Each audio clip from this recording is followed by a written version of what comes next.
presença nós estamos nessa hora e te pedimos a tua graça, a tua bênção, que o Senhor venha sobre a nossa vida, Pai, abrindo o nosso entendimento, Senhor, para a tua palavra, e que o Senhor possa falar aos nossos corações. Espírito Santo de Deus, tenha a liberdade de vir e de tornar essa palavra viva em cada coração, em cada vida, Senhor. Nós queremos ouvir a tua voz, ó Deus, e aprender do Senhor. Então tenha liberdade neste lugar, nós te pedimos em nome de Jesus. Amém e glória a Deus.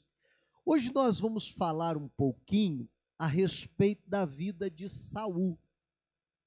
O meu objetivo aqui não é fazer um estudo aprofundado da vida dele. Na verdade, a gente vai fazer assim de uma maneira muito superficial, mas o Saul é um personagem muito interessante, né? E a gente vai estar vendo algumas coisas da vida dele. O meu objetivo aqui também não é simplesmente a gente estudar um personagem histórico, um personagem que foi muito importante para o povo de Israel, foi o primeiro rei de Israel, também não é esse o meu objetivo. E a gente vai ver alguns erros que Saul cometeu, mas também não é o meu objetivo ver todos os erros que Saul cometeu na vida dele. Mas o que a gente vai estar vendo aqui hoje, e na verdade a gente vai estar começando hoje, e permitindo Deus, a gente termina na semana que vem a falar desse assunto, nós vamos estar aprendendo a respeito de, e esse é o título da mensagem, coisas que destroem o reino. Quando eu falo reino, não estou me referindo ao reino dos céus, ao reino de Deus, nada disso. Quando eu falo de reino, leia a vida. Amém? O que eu quero, e por que eu não usei a expressão a vida? Por que eu usei a expressão reino? Porque eu quero que você entenda que o reino, ao meu ver, ele vai um pouquinho além simplesmente da nossa vida. Eu penso que o nosso reino é, primeiro, tudo aquilo que Deus colocou nas nossas mãos, confiou a nós, seja uma família, seja filhos, seja um emprego, seja bens, seja o que for. Tudo aquilo que Deus colocou na nossa mão e até onde a nossa influência vai.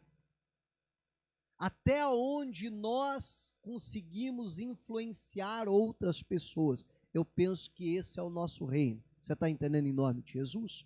Então, porque às vezes eu não tenho nenhum grau de parentesco com um colega meu de trabalho, mas às vezes a minha vida influencia muito a vida dele, de uma tal maneira que às vezes, se eu cair, ele pode até se escandalizar, ou não acontece isso? Né? Então, reino, leia e entenda toda vez que falar reino aqui, a partir de agora, como até onde a nossa influência ela vai. Tudo aquilo que Deus colocou na nossa mão e até onde a nossa influência vai. E nós vamos estar vendo que há certas coisas que têm o poder de fazer isso, de destruir, então, o nosso reino. E o Saul é um personagem muito interessante, porque ele é alguém que começou muito bem, mas que terminou muito mal, né? Que não acabou nada bem. E ele, eu penso que é um ótimo personagem, um exemplo aqui para a gente extrair algumas lições da vida dele. De tal forma que a gente vai começar lá no primeiro livro de Samuel, eu até coloquei errado aqui, né? Primeiro livro de Samuel, capítulo 15, versículo 1. Agora está certo aí. Primeiro livro de Samuel, capítulo 15, versículo 1. Diz assim a palavra de Deus. Então disse Samuel a Saul: enviou-me o Senhor a ungir-te rei sobre o seu povo, sobre Israel. Ouve, pois, agora a voz das palavras do Senhor. Assim diz o Senhor dos exércitos: eu me recordei do que fez Amaleque a Israel, como se lhe opôs no caminho quando subia do Egito. Vai, pois, agora e fere os amalequitas e destrói totalmente tudo o que tiver, e não lhe perdoes. Porém, matarás desde o homem até a mulher, desde os meninos até os de peito, desde os bois até as ovelhas, desde os camelos até aos jumentos. Então, Deus, ele dá uma ordem para Saul para que ele destruísse completamente os amalequitas e tudo aquilo que eles tivessem, e que não era para poupar nada nem ninguém. Até os animais deveriam ser mortos por conta da maneira traiçoeira que os amalequitas haviam atacado o povo de Israel quando eles estavam saindo do Egito, né, recém libertado ali da escravidão, um povo ainda que estava fraco, e eles de uma maneira traiçoeira os atacaram. Na ocasião, Deus disse: vai ter volta, amém? Vai ter troco, e a Bíblia diz que do Senhor é a vingança. Nós não podemos nos vingar, mas Deus se vinga, amém? Deus se vinga, do Senhor é a vingança, e ele diz, vai ter troco. Quando a nação se fortaleceu e se tornou até mesmo um reino, então Deus, ele diz, ô Saul, agora é hora, vai lá e destrói os amalequitas. Bom, a gente conhece bem a história, talvez não fosse nem necessário ler, mas de qualquer forma, vamos ver. Vamos pular para o versículo 7 agora, para a gente se ater aqui só aos pontos mais importantes para nós hoje. 1 Samuel 15, 7 diz assim: Então feriu Saul os amalequitas desde Avilá até chegar a Sur, que está defronte do Egito, e tomou vivo Agag, rei dos amalequitas, porém a todo o povo destruiu a fio de espada. E Saul e o povo perdoaram a Agag e ao melhor das ovelhas e das vacas, e às da segunda sorte, e aos cordeiros, e ao melhor que havia, e não os quiseram destruir totalmente. Porém, toda coisa vil e desprezível destruíram totalmente. Então, é engraçado que lá na frente o Saul culpa o povo, né? Dizendo, não foi o povo. Mas aqui a Bíblia é clara em dizer, Saul e o povo decidiram, então, por poupar o que Deus tinha mandado destruir. Então imagine ali a cena, né? Eles fazem guerra contra os amalequitas obviamente reúnem os seus exércitos, saem à batalha, perdem a batalha, são dominados, são destruídos, o exército é morto no campo de batalha. Eles então entram na cidade dos amalequitas, e aí eles começam a olhar aquilo que os amalequitas tinham.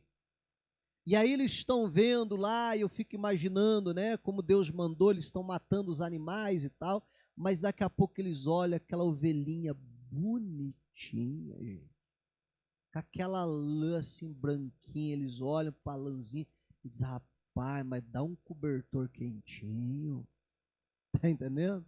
Né?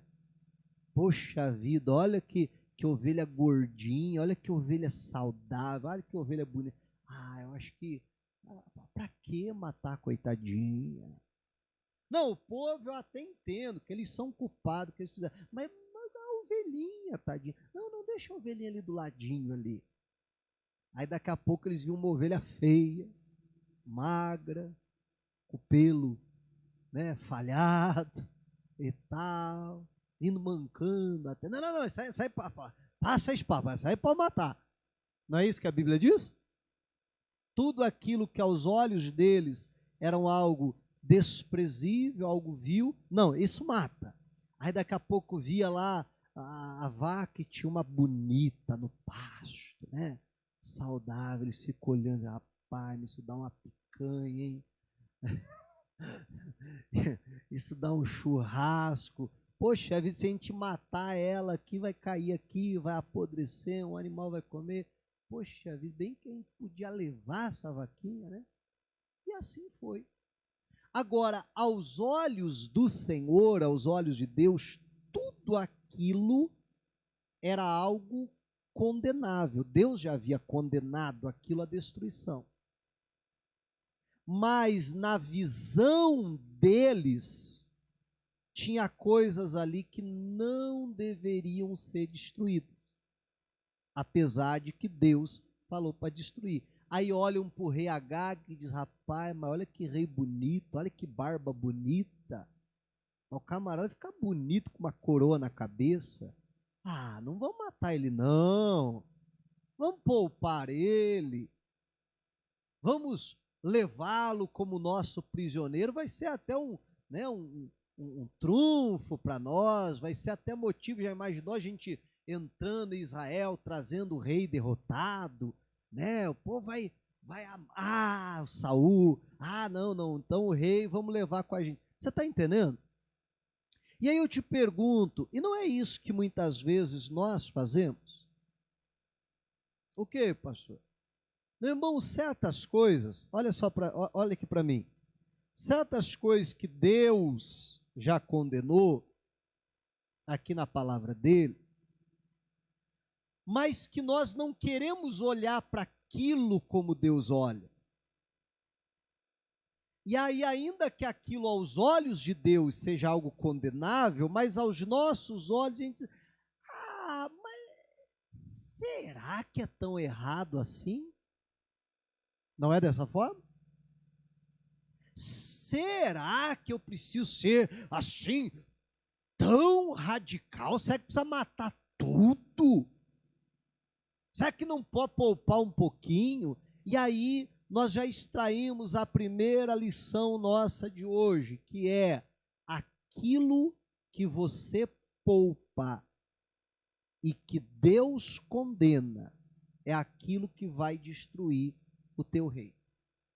Pode ser que não hoje, pode ser que não amanhã, pode ser que não daqui 10 anos, pode ser que não daqui 20 anos, mas lá na frente, em algum momento, aquilo que Deus condena, mas que você aprova, lá na frente vai destruir o teu rei. E aí eu já expliquei o que você precisa entender como rei. Amém? Vai minar o teu poder de influência, vai roubar certas coisas suas. Então, nós precisamos, em nome de Jesus Cristo, olhar para isso com muito temor. Sabe por quê? Vamos para o segundo livro de Samuel, capítulo 1. Segundo livro de Samuel, capítulo 1, versículo 6. Meu irmão, isso aqui que Saul está fazendo é o que nós muitas vezes fazemos. E aí a pessoa começa a achar que certos pecados já não é mais pecado. Aí a pessoa olha e diz assim, não, adultério não, é algo terrível, tem que matar, tem que passar a espada. Não, quem adultera tem que ir para o inferno. Ô, irmão, mas você tem uma linguinha solta, você vive falando mal dos outros. Não, mas eu só estou comentando, né? Assim, também não é tão errado assim. E para muitos, maledicência deixou de ser pecado. Sim ou não? E você sabe que o crente, meu irmão, o crente é uma figura, né? Você já viu crente contando fofoca? Tem aqueles que descarado, né? Tem aqueles assim que nem disfarça. Mas você já viu crente disfarçando para contar fofoca? É assim, né? Por exemplo, eu quero contar uma fofoca para alguém, mas se eu chegar para a pessoa e dizer assim, irmão, você está sabendo a última? Vai soar como fofoca, não vai? Né? Então eu chego assim e digo, então, irmão, a gente precisa orar pelo irmão fulano de tal. Não é assim? Perceba que eu estou fazendo fofoca do mesmo jeito. Mas eu disfarço a fofoca, assim, né? Até parece algo espiritual. A gente precisa orar por ele. Aí o irmão diz, não, vamos orar e tal. Daí eu não me contento, né? Deu cutuco, mas não, mas a gente tem que orar muito por ele. Fulano, olha, tá precisando de muita oração. Aí já ataquei a curiosidade do irmão, né? Aí diz, é? Muita, sim, muita. Mas o que aconteceu? Então, não queria falar não, só tô falando só pra gente orar por ele, né? Você não sabe o que o irmão anda fazendo, temos que orar por ele. E não é assim? E aí, na visão de muitos, aquilo deixou de ser pecado. E nós precisamos, meu irmão, condenar aquilo que Deus condena. E entenda, eu não estou falando condenar pessoas, eu estou falando de condenar aquilo que Deus condena, o pecado que Deus condena. Ou ainda, às vezes, são coisas que sequer são pecado, mas que de alguma forma nos atrapalha, nos leva para longe de Deus. Tem pessoas que o que precisa cortar é o entretenimento. Pastor, mas entretenimento não é pecado. Não, não é.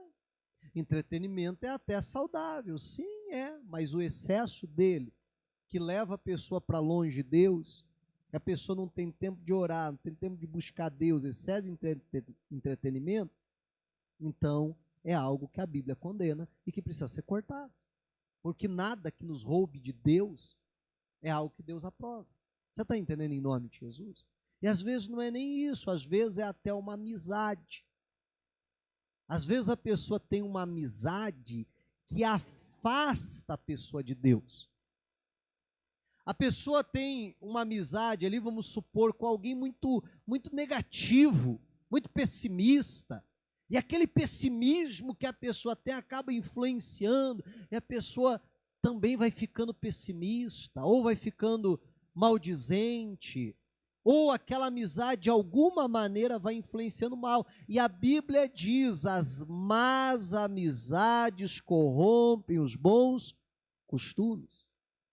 E às vezes Deus já mostrou, Deus já sinalizou que certas amizades são erradas, que certas coisas a pessoa precisa cortar, mas em vez da pessoa cortar, a pessoa diz assim: mas fulano é meu amigo, né? Você está entendendo? Não é assim? Mas é meu amigo.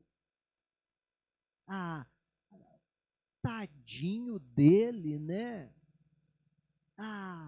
Tadinha dela. Você está entendendo? Não é a mesma coisa que Saul fez? Sim ou não? É exatamente a mesma coisa. E aí, às vezes, a pessoa vai deixando. Então, nós precisamos, com algumas coisas, com aquilo que Deus condena, ser às vezes até radicais. O que a Bíblia diz? Se o teu olho te faz pecar, vai lá e arranca ele fora. Se tua mão te faz pecar, vai lá e corta ela fora. Aí a Bíblia diz, porque é melhor você entrar no céu sem um olho, sem uma mão, do que com todo o teu corpo você ir para o inferno. Agora imagine, né, que o exemplo drástico que a Bíblia faz, eu acredito que isso não é algo literal, claro, mas a Bíblia diz, olha, se for necessário, e aí eu te pergunto, vai doer fazer alguma coisa dessas? Amém? Agora a Bíblia diz, se for necessário que você faça isso, que te doa, que te machuque, que você tenha que perder algo, que você tenha que abrir mão de algo, mas para você não se perder. E nós precisamos então agir dessa maneira. Eu contava no culto da manhã, né, do testemunho de um pastor que eu ouvi, que ele era um jovem pastor, ele era solteiro, e ele não conseguia se libertar da pornografia e da masturbação. E não conseguia, e lutava, e ele contando, ele chorava, ele esperneava, né? Ele até dizia, olha gente, nunca julgue ninguém. Nunca diga, aquela pessoa não quer nada com Deus, aquele jovem não quer nada com Deus e tal. Ele diz, eu sei o que eu passava lutando contra aquele pecado e não conseguia vencer. E aí ele teve que tomar uma decisão drástica, ajuda até da liderança, que ele pediu ajuda, que ele se abriu, meu irmão, e ele se enfiou no meio do mato, do mato mesmo, né? Ele vivia lá pro lado do Pantanal, lá da Amazônia e tal. Ele se enfiou lá no meio do mato, se isolou completamente e passou meses e meses lá. Olha que decisão drástica, né?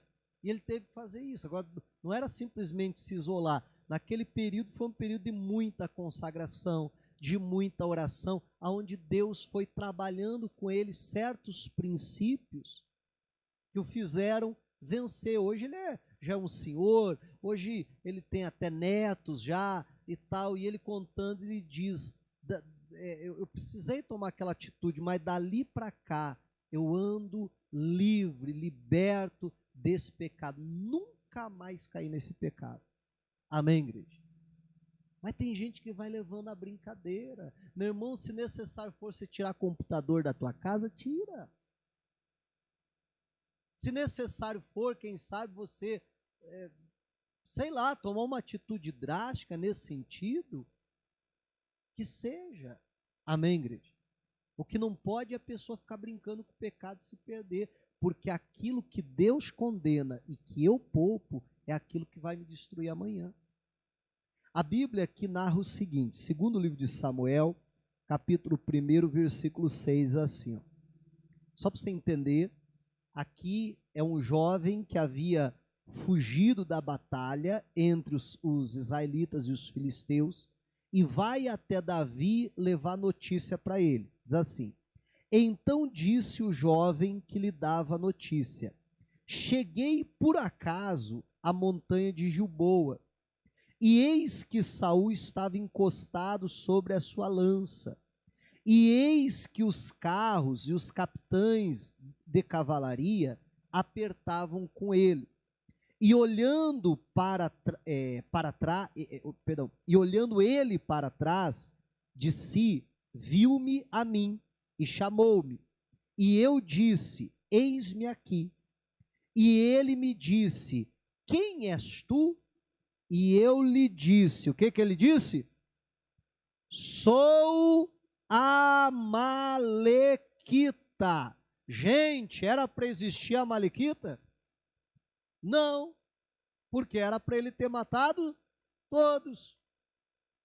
Mas ele diz, eu sou Amalequita. Vamos ver o que acontece.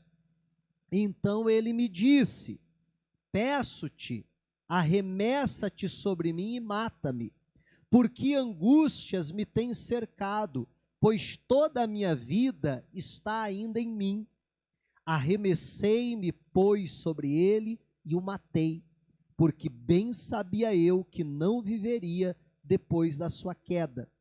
E tomei a coroa que tinha na cabeça e a manilha que trazia no braço e as trouxe aqui a meu senhor. Meu irmão, quem é que foi que tirou? Precisa mexer ali no computador porque eu estou colocando aqui, ninguém está acompanhando os versículos. Quem é que tirou a coroa da cabeça do Saul? Quem, gente? Um amalequita. Aquele que ele deveria ter destruído, mas que ele poupou. É aquilo que anos à frente foi quem foi lá e tirou a coroa da sua cabeça. E entenda bem, por que eu estou frisando só o tirou a cabeça? A cabeça não, a coroa da cabeça, porque ao meu ver não foi ele que matou o Saul. Mas tá aí, pastor, eu sei. Mas se você ler o último capítulo de 1 Samuel, e a gente vai passar por lá ainda hoje de uma maneira bem rápida, a Bíblia registra que Saul se matou.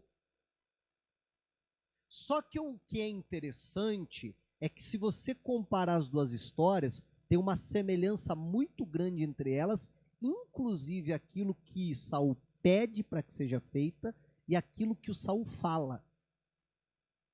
Então, só que lá no registro de 1 Samuel, diz que Saul fala para o seu pajem de armas: olha, eu estou cercado, não vou fugir dessa batalha, a batalha está perdida e os inimigos, os filisteus, vão me matar, eu vou morrer, eu sei. O problema é que eles vão me matar e eles vão escarnecer de mim, que foi eles que me mataram, aquela coisa toda, provavelmente que eu vou sofrer bastante, vai ser humilhado e por fim eu vou morrer. Então foi o seguinte: me mata você. E aí o pajem de armas, a Bíblia diz, não quis matá-lo, porque ficou com medo. E aí o Saul então tira a sua própria espada e o Saul se mata se arremessando contra ela. A lógica remete, provavelmente ele vira a espada com a ponta para o lado dele e se joga sobre a espada, se matando, né? Só que o Saul pede para que alguém venha feri-lo e o Saul diz assim: eu não vou viver, então me mate você. Não é exatamente o que a Amalequita relatou? Ah, pastor, então vai ver que o Amalequita era o pajem de arma deles. Não faz sentido na história. Até porque lá registra que o pajem de arma também se matou, né? Ao ver o Saul morrer. Mas me parece que esse camarada foi uma testemunha ocular do que aconteceu. E aí a história dele até um ponto bate. Ele diz: eu estava lá na montanha, daqui a pouco, rapaz, não é que estou vendo o Saul ali, e quem sabe ele assiste aquela cena toda, o Saul se matar, porque, né, não tem como a gente dizer que isso aqui é uma contradição, né? Porque isso aqui é o registro dele. Então, mas olha só, entenda bem, se o Amalequita não o matou, e aí eu não acho que ele tenha matado, mas essa é a minha opinião, mas se o Amalequita não o matou, um fato é comprovado. Foi o Amalequita que foi lá e que tirou a coroa da cabeça dele. E tirou a manilha que ele trazia no braço. Por quê? Porque, gente, ele leva para o Davi. Ele está com a coroa na mão. Vamos parar para pensar. Qualquer filisteu queria aquela coroa. Era um prêmio de guerra. Então ele teve que pegar. Engraçado que o Saul diz: eu não vou conseguir fugir. Mas o Amalequita consegue pegar a coroa dele e de alguma maneira driblar o exército dos filisteus e fugir. Porque você já imaginou que prêmio de guerra seria a coroa de Saul? Mas ele consegue fugir e ele está com a coroa. Ele diz: ó, a coroa está aqui. Toma, Davi, a coroa dele. Então, repito, por isso que eu estou frisando mais na coroa do que na morte necessariamente. Então, ainda que ele não o tenha matado, mas que quem roubou a sua coroa foi um Amalequita, aquilo que ele poupou, que lá na frente vai tirar a sua coroa. E aí a gente olha para a coroa, 3 coisas me vêm à mente quando eu penso em coroa. E penso que tem toda a base bíblica até para pensar assim. Primeira coisa, coroa para mim remete a reino. Até porque a coroa, por mais que ela ficasse na cabeça de um rei, a coroa não era do rei. A coroa representava o reino. Tanto é que quando aquele rei morria, o que acontecia? Passava para outro. E como é chamado esse ato de passar para o outro? O outro rei vai ser coroado. Não é isso? Por que essa expressão coroado? Porque ele vai receber a coroa. Então, coroa quer dizer reino. Então, o reino de Saul foi tirado por aquilo que ele deveria destruir, porque Deus condenou, mas que ele decidiu poupar. Porque ele ficou com dozinho. Olha que coisa séria. E às vezes tem coisas na nossa vida que Deus condena, mas a gente vai deixando, eu acho que não é tem tanto problema assim. Não, acho que não tem importância. Cuidado. Outra coisa, dentro do aspecto coroa, coroa para mim remete à autoridade. Meu irmão, aquilo que Deus condena e que você poupa, rouba a tua autoridade. Eu acho que essa altura do campeonato você já entende muito bem o que eu estou falando com relação a isso. Tem pais que eles não podem corrigir os seus filhos, pelo menos em algumas áreas, porque eles perderam a autoridade para falar daquilo. Um exemplo, um pai que caiu em adultério, vamos supor, como é que ele quer corrigir os filhos com relação a isso? Que moral ele tem? Sim ou não? Perdeu a autoridade naquele assunto. Às vezes, em outros assuntos, até alguém de autoridade, mas naquele assunto ali perdeu, porque ele poupou aquilo que Deus condenou.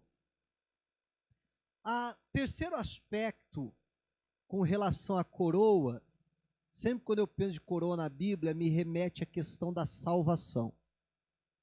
Porque quando nós chegarmos lá no céu, nós receberemos a coroa da justiça, como diz a palavra. Amém? E olha que interessante isso. Talvez pela influência, desde pequeno, isso aqui eu já contei muitas vezes, que desde criança, muito novinho, eu ouço no ambiente igreja, né? Eu sou a terceira geração na minha família de pastor, meu avô era pastor, meu pai era pastor, eu sou pastor, agora recentemente meu irmão também se tornou pastor, foi consagrado pastor. Então, vários tios, né? Na verdade, da parte de pai, a maioria dos tios também são. Então, desde criança, sendo criado no ambiente igreja e tal, eu já ouvia, eu não sei se você já ouviu isso, hoje em dia quase não se fala, mas naquela época era o entendimento que se tinha, né? E desde lá da escolinha dominical, se falava assim, olha, quando você ganha uma alma para Jesus, então é colada uma pedra preciosa na sua coroa, né? E aquilo ao mesmo tempo que eu achava fantástico, mas aquilo me assustava, que eu ficava pensando na minha coroa e dizendo, rapaz, minha lisinha, não tem uma não tem uma pedrinha sequer na minha. E eu era alguém extremamente tímido. Eu ainda sou um pouco tímido hoje, mas assim, não chega nem perto do que eu era. Eu tinha dificuldade de falar com as pessoas, qualquer pessoa. Então eu era extremamente tímido quando eu era criança. E aí eu ficava pensando, poxa vida, eu preciso ganhar alma para ter lá a coroazinha, a pedrinha preciosa na minha coroa. Eu ficava pensando, a minha talizinha, rapaz, se eu chegar no céu agora, alguém vai dizer, toma aqui a tua. A tua não tem nada aí, ó. Tá só a coroa, né? É quase aquele passou raspando a trave, né? E aí eu ficava, não, eu preciso ganhar alguém, falar de Jesus para alguém, mas eu dizia assim, pai, mas como? Porque para mim, na minha timidez, aquilo era algo simplesmente impossível. Eu não conseguia falar com alguém. Quem dirá pregar para alguém? Quem dirá alguém aceitar Jesus com eu anunciando? E aí eu pensar, meu Deus do céu, a minha não tem uma pedrinha sequer. E talvez até por essa influência, mas toda vez que eu leio na Bíblia sobre coroa, eu sempre penso com relação à salvação. E aí se encaixa perfeitamente naquilo que a gente está falando. Aquilo que Deus condena, mas que nós poupamos, pode roubar a nossa salvação. Amém, igreja? Está entendendo em nome de Jesus? Pode roubar não só o nosso reino, pode não só destruir o nosso reino, pode roubar a nossa autoridade e pode inclusive roubar a nossa salvação. E é justamente nesse aspecto que lá em Apocalipse a Bíblia diz que eu e você precisamos tomar cuidado para que ninguém venha e tome e roube a tua coroa. Não é isso que a Bíblia diz? Então a coroa pode ser roubada? Se não pudesse, a Bíblia não faria esse alerta para nós. E o que pode roubar a minha coroa? O que pode roubar a minha coroa, como nós estamos vendo aqui, é aquilo que Deus condena, mas que eu não condeno, que é o pouco. Que por dó, que por qualquer outra coisa, eu decido não cortar. Uma outra coisa que também pode destruir o reino, que também destrói, na verdade, o reino, é o medo. O medo destrói o reino. A gente vai ver outras coisas, permitindo Deus na semana que vem, e aí já fica até o convite, né, para a semana que vem. Mas uma outra coisa que destrói o reino é o medo, como nós vamos ver. Meu irmão, Saul, ao longo da sua vida, foi cometendo alguns erros que vieram a destruir o seu reino, como estamos vendo. Um desses é o que estávamos falando até agora, poupar aquilo que Deus condena.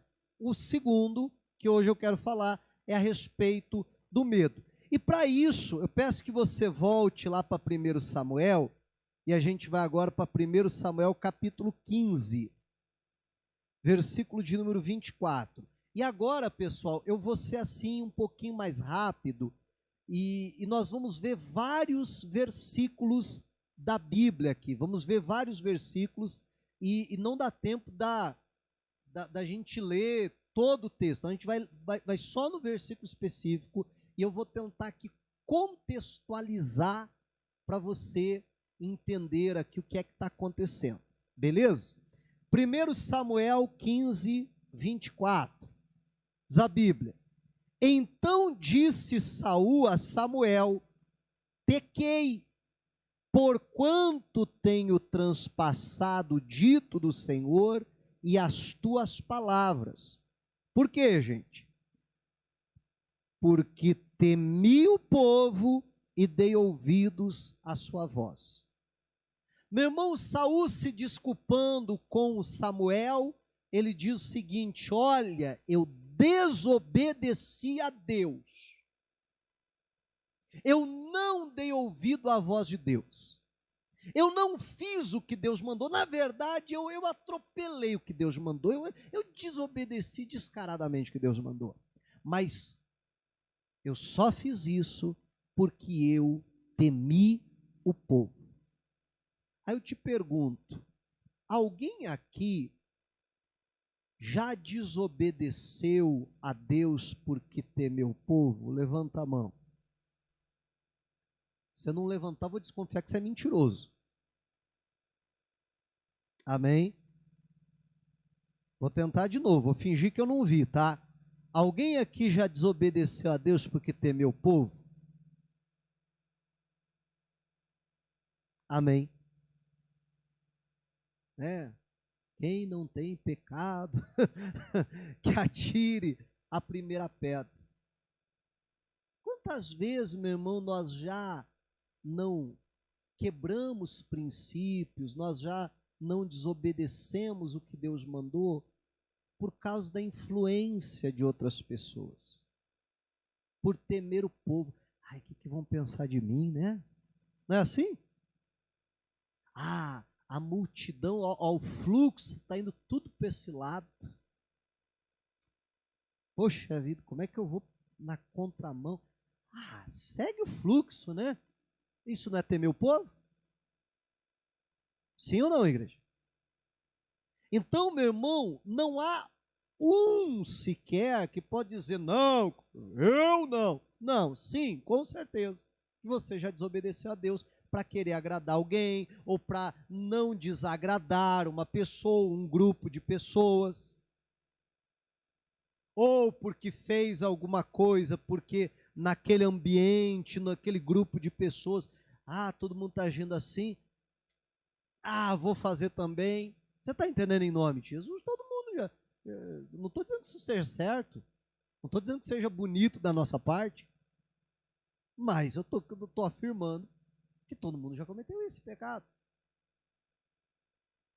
Então, olha que coisa séria. O temor, o medo, ele leva a pessoa a destruir o seu reino. Porque se o Saul tivesse obedecido, o que é que Samuel falou?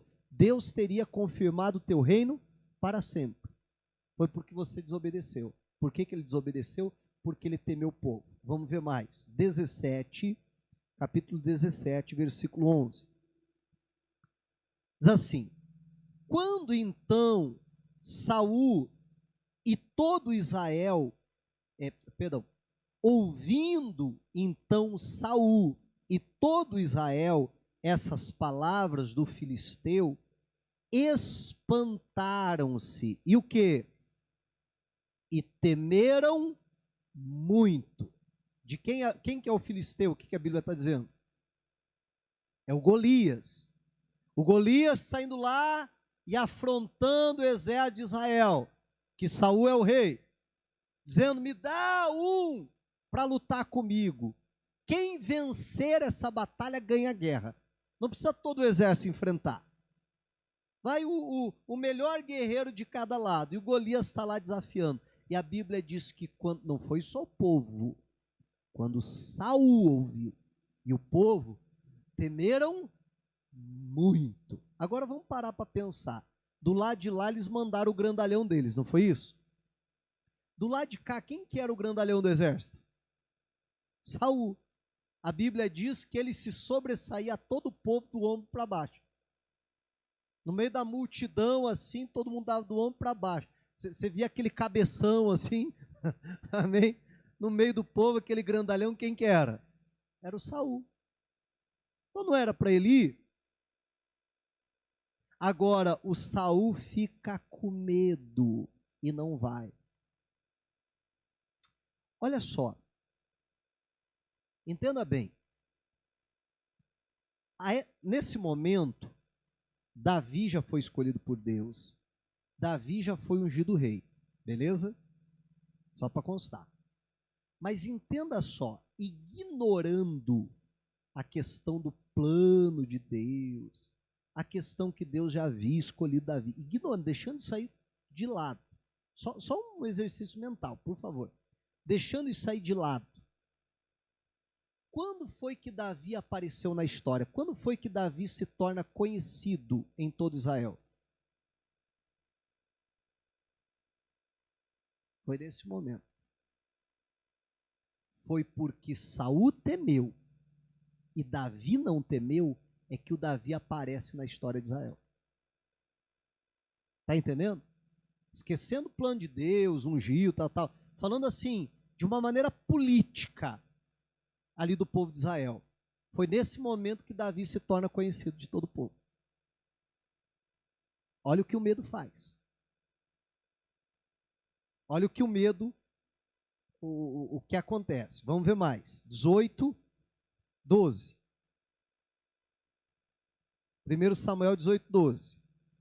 Diz assim: e temia Saul a Davi, porque o Senhor era com ele e se tinha retirado de Saul. Vamos para um outro texto, 18, 28.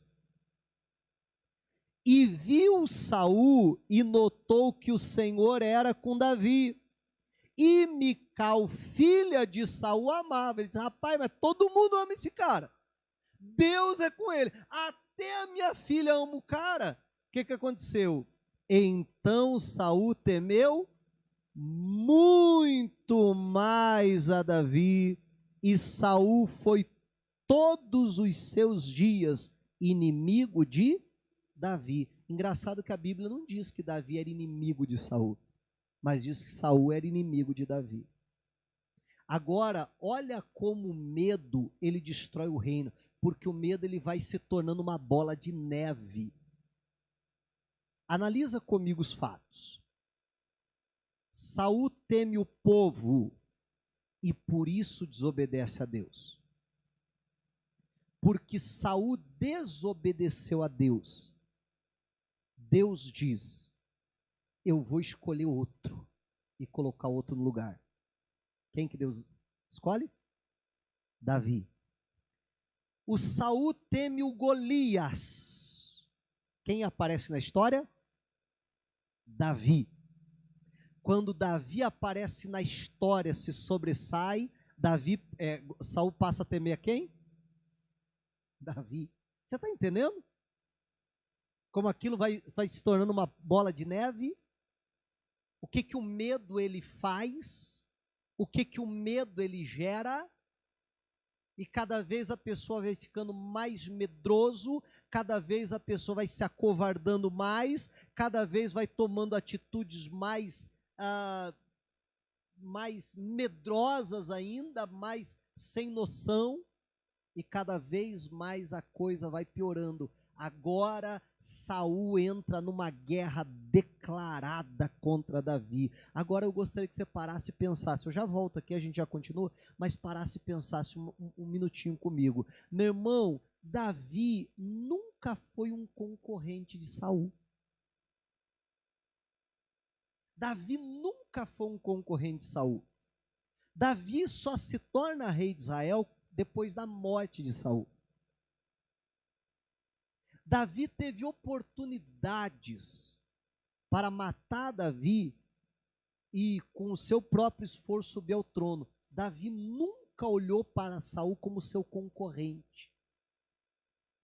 Davi sempre respeitou Saul e respeitou a unção que havia sobre a vida de Saul. Davi, mesmo sabendo que ele ia ser rei, mas ele sabia que ele seria rei depois de Saul. Uma das vezes que ele tem a oportunidade de matar o Saul, ele diz assim: Saul vai cair pela mão dos inimigos. E aí eu serei rei, mas eu não vou ferir ele, porque ele é ungido do Senhor. Então Davi nunca foi uma ameaça para Saul. Mas se a gente for analisar, Davi era um concorrente, sabe de quem? De Jonatas. Jonatas, sim, Davi era um concorrente. Porque pela lógica, quem seria o rei de Israel depois da morte de Saul? Jonatas. E Jonatas, gente, ele quer ser rei. Jonatas é alguém de valor. Jonatas, você olha para a história dele, ele é fantástico, Jonatas.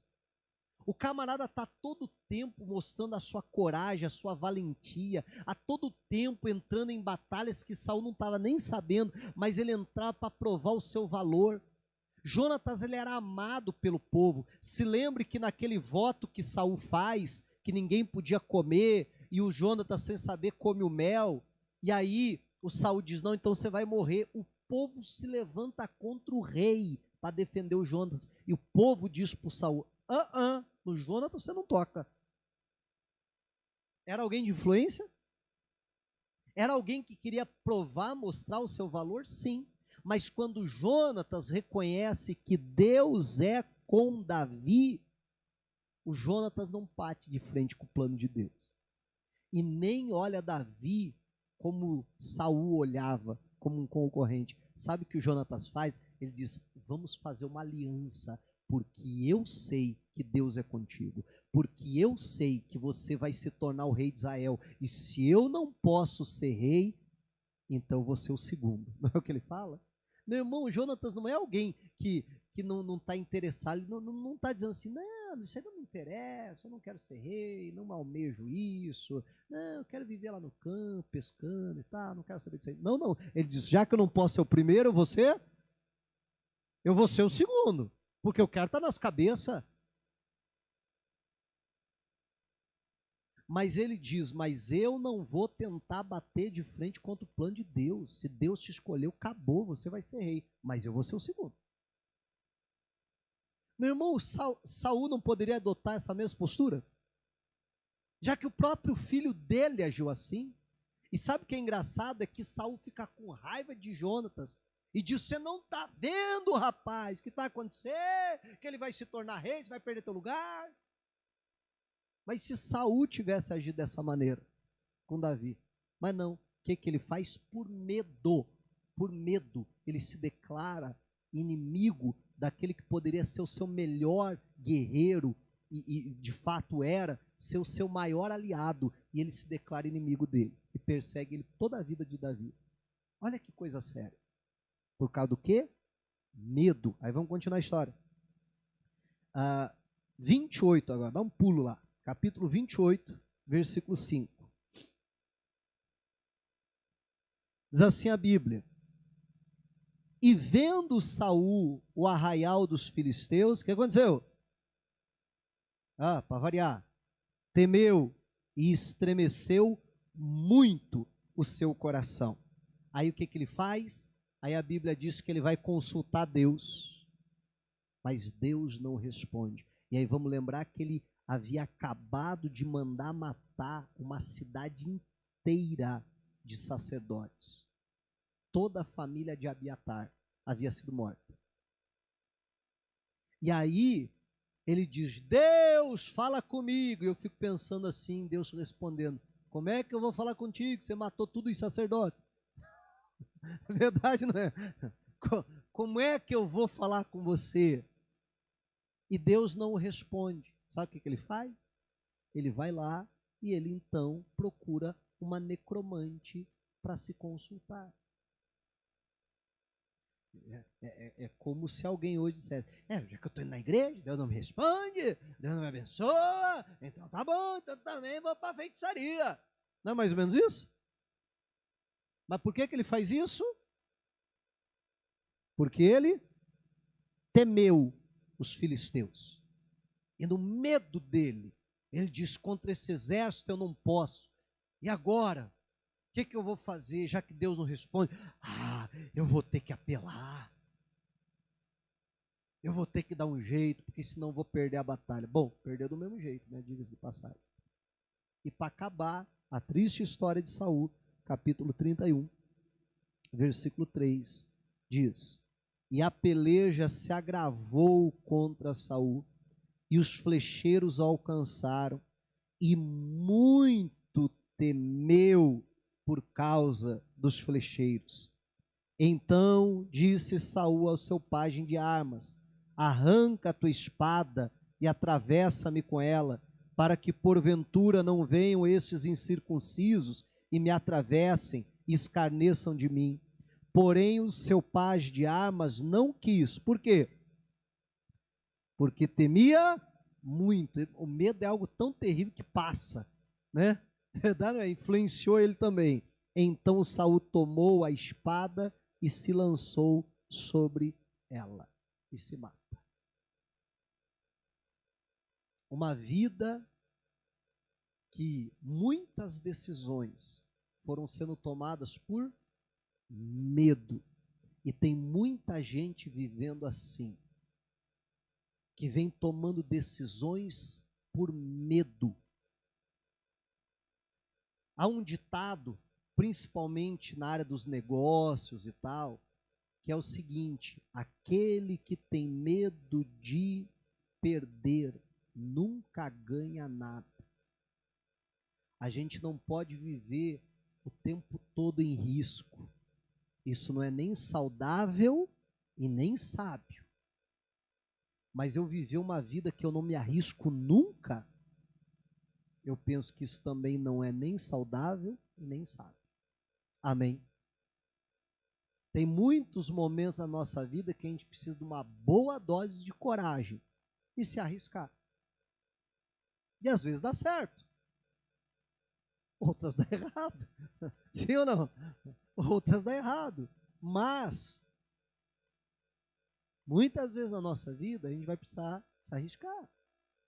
Vai precisar meter a cara. Vai precisar de coragem e dizer: eu vou para cima. Agora o grande problema é quando a gente vai tomando decisão após decisão, movido pelo medo. Isso destrói reino, isso destrói vida. Meu irmão, vê se você já assistiu essa novela, olha só. E entenda a novela que eu estou falando, tá, gente? Mas, vou trocar, vê se você já viu esse filme.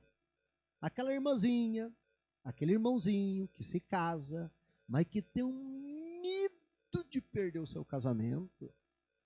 mas que tem um medo do seu cônjuge ir embora, ou do adultério, alguma coisa assim, e aí a pessoa vai se tornando, por causa do medo, alguém ciumento. E o problema é que cada vez o ciúme vai aumentando mais, e a pessoa passa a ser alguém possessivo, e muitas vezes começa a infernizar a vida do seu cônjuge. E algumas vezes até o casamento acaba mesmo. Por quê? Não porque aconteceu alguma coisa, mas por causa do medo. Que vai se tornando alguém ciumento, alguém possessivo, e às vezes não é nem questão do casamento acabar, às vezes o casamento se prolonga lá, o resto da vida. Mas um casamento infeliz, um casamento que não, o casal não desfruta de tudo aquilo que podia desfrutar, porque um casal ciumento vive brigando ou não? Um casal onde um é possessivo vive dando problema ou não? Sim. E aí não desfruta do melhor por causa do medo. Já viu esse filme, não? Tá entendendo o que eu estou falando? Quantas vezes? Então a gente precisa tomar cuidado, porque medo é algo que destrói o reino. Eu lembro de uma ocasião, eu vou contar isso bem rápido, a gente já vai encerrar. Sei lá quantos anos eu tinha, mas eu era bem novinho. Bem novinho mesmo. E o meu pai, ele tinha uma sabiá. E sabiá, geralmente, é um passarinho mais manso. Mas aquela sabiá que ele tinha sangue nos olhos. Aquela era braba. E toda vez que você colocava o dedo ali perto da gaiola e tal, então ela vinha, bicava o dedo. E eu, como criança, eu tinha muito medo dela bicar. Não é algo que dói tanto assim, né? Mas criança, qualquer dorzinha é muita coisa. Então eu tinha muito medo da sabiá. Só que como eu era meio atentado, então eu ficava provocando ela. Eu enfiava o dedo assim, a hora que ela vinha, abria o bico, avançava em mim, eu tirava o dedo. E aí eu ia de novo e colocava o dedo lá. E quando ela dava o bote, eu tirava o dedo.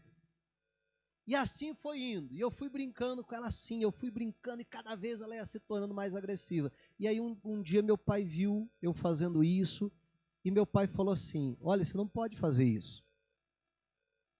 Porque se você coloca o dedo ali e ela avança em você, você tira o dedo, você está incentivando ela a cada vez se tornar mais agressiva. Porque você está mostrando que ela pode te intimidar. Que você tem medo dela. E cada vez você vai ficando com medo dela e cada vez ela vai ficando mais corajosa e, portanto, mais agressiva. Mas, se você fazer o contrário, não se acovardar, não ficar com medo, pelo contrário, fazer ela ver que as investidas dela você não teme, ela vai começar a perder a coragem.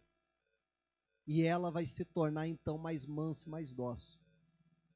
Meu irmão, na minha cabeça de criança, aquilo fez todo sentido. Na minha cabeça de criança, meu pai desvendou boa parte do mistério da vida para mim. Eu não sei se você entende o que eu estou falando. Mas de uma maneira, às vezes consciente e às vezes inconsciente, de alguma maneira eu levei aquilo muito para a minha vida. Muito para a minha vida. E aquilo não funciona só com relação a um animal. E com relação ao animal, a gente sempre teve criação e tal, então eu percebia muito isso também com os animais. Mas com as pessoas não é nada diferente disso. Meu irmão, toda vez que você sente medo e você recua porque você sente medo, você cada vez vai se tornando mais medroso. E o agressor cada vez vai crescendo mais para cima de você. Mas, quando você mostra que você não tem medo, e quando você realmente tem coragem, meu irmão, é algo incrível. A tua coragem vai crescendo. A tua coragem vai ganhando volume. Enquanto que a ameaça do outro lado vai perdendo força. Meu irmão, e com o diabo é exatamente igual. Funciona com animais, funciona com pessoas, e com o diabo também não é diferente. Eu lembro que uma ocasião a gente teve um cachorro meio doido, né? Até pouco tempo depois meu pai até se livrou desse cachorro, porque ele era meio doido, o cachorro. E ele mordeu todo mundo lá em casa, menos eu. O cachorro nunca me mordeu. Era um cachorro grande, de um porte grande, era um Rottweiler. E pra você ter uma ideia, meu pai doou ele ali para o presídio de Piraquara, para fazer a guarda do presídio. Só para você ter uma ideia. Acho que lá ele se deu bem, né? O cachorro, mas para a família ele não prestava, ele era meio doido aquele cachorro.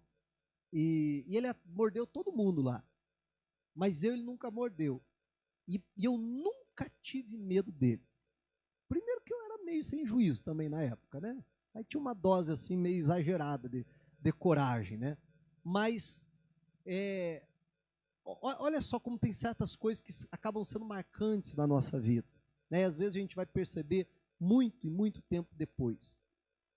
Toda vez que você se acovarda com algo, teme como Saul fez, como a gente viu na história dele, isso vai se tornando uma bola de neve.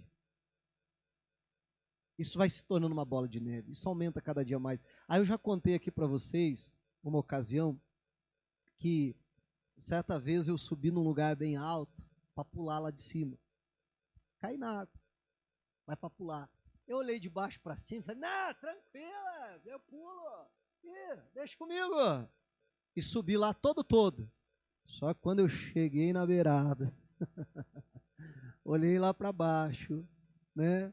A altura que eu via de baixo para cima, olhando de cima para baixo, no mínimo umas 3 vezes mais. Aí me deu um medo grande. Eu já tive medo em outros momentos da minha vida, mas um momento marcante foi a forma como o medo me paralisou. E o medo faz isso, paralisa a pessoa. E eu chegava lá, eu dizia, vou pular. E dava um frio na barriga, e as pernas travavam, e eu voltava para trás, dizia, não vou. Aí daqui a pouco eu dizia, não, mas que vergonha, subi aqui para pular, vou pular. Não, que medo, o quê? Não, eu vou pular. Mas quando eu chegava na borda, olhar lá para baixo, eu dizia, rapaz, eu vou pular, mas eu vou pular daqui a pouco. E assim eu fiquei, né? E o companheiro que estava comigo, que também subiu cheio de coragem, decidido a pular, ele falou, eu não vou, estou descendo. E eu fui tentado a descer também. Eu falei, não, eu não aceito perder por medo. Porque na minha cabeça, quando a gente perde por medo, a gente perde para a gente mesmo. E você perder para alguém é uma coisa, mas você perder para você mesmo é feio. Vocês entendem o que eu estou falando? Se perder por medo é feio. E aí eu cheguei lá, e eu chegava na borda, e dizia, não, agora eu vou, não, eu vou daqui a pouquinho. E tal, meu irmão, foi uma luta. Mas dentro de mim aquela guerra, eu não vou perder por medo. E aí chegou uma hora que com medo ou sem medo, com as pernas travadas ou não, eu falei, não quero nem saber, nem que eu me arrebento lá embaixo. Mas eu não vou perder por medo. E fui tudo sem jeito, meio travadão, e plum, pulei. Pá! Impacto grande, ainda que seja na água, mas impacto grande por causa da altura. E tal, saí da água. Falei, não, pulei, venci o medo. Falei, quer saber? Vou subir lá de novo. Pular mais uma vez, porque o medo não vai me vencer. Aí eu pensei, né, rapaz, vou chegar lá, eu já pulei uma vez, agora vai ser tranquilo. Cheguei lá de novo. E o medo veio. Só que a diferença, não com a mesma intensidade da primeira vez. E já teve vários momentos na minha vida que eu me deparei assim com essa questão do medo. E uma dessas vezes foi essa. E mais uma vez eu comprovei aquela teoria lá do meu pai quando eu tinha talvez 5 anos, máximo 6 anos. E eu falei, o medo ou não, eu vou pular de novo. E fui lá e pulei mais uma vez. Aí na terceira eu falei, não, duas já tá bom. Mas eu saí de lá, né? E você pode olhar e falar assim, que negócio bobo, que negócio sem juízo, pular no lugar alto, dentro da água e tal, né? Mas dentro de mim eu disse, o medo não me venceu. Eu venci. Você está entendendo em nome de Jesus? Então, cuidado com o medo, porque o medo ele paralisa a vida da pessoa. Porque o medo, a tendência dele, quando você sente medo, é cada vez o medo aumenta mais, e aumenta mais, e aumenta mais, e você se encolher, e você se acovardar. E Saul, ele se mata por medo. Misericórdia. Acaba com o reino dele, porque as decisões que ele foi tomando ao longo da vida, decisões movidas por medo. E que você nunca vemos agir assim. Amém? Diga a glória a Deus e vamos aplaudir a Jesus.